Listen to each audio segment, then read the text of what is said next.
আম্মু যদি গরু কিনতে যেত। গরুটা আজকেই কিনতে হবে, চল হাটে চল। তুমি প্লিজ যাও না আম্মু, আমি কি নিয়ে আসি প্লিজ? আগের বার আমার মান সম্মান খাইছো। চুপচাপ চল। কে আফা, এই হুগনা গরু কত দেয়া লইলেন? আরে এটা তো আমার ছেলে।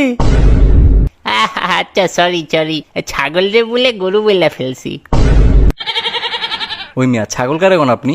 আরে ভাইয়া মস্করা করছি। আসেন আসেন গরু দেখেন, সুডো বড় সব গরু আছে। এই 2 নম্বর গরুটা কেমন? আরে আফার দেখি ভালা চোখ আছে। এই গরুটা আমার ফালা গরু, নাম হইল রূপালী। ষাঁড়ের নাম রূপালী কেন?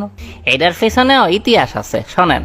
একদিন আমাকে বাড়িতে ডাকাত পড়ছিল, আমাকে কাছে গরুগুলা ছাড়া আর কিছু আছিল না। ডাকাইতে এই গরুটাই নিতে চাইছিল, কিন্তু আমার বউ ডাকাইতে এই গরুটা দিতে চায় নাই। তারপর আমার বউটা আরে আল্লাহ ওনাকে জান্নাত নসিব করুক। আরে মরে নাই তো, হে ডাকাইতের লগে ভাইগা গেছে।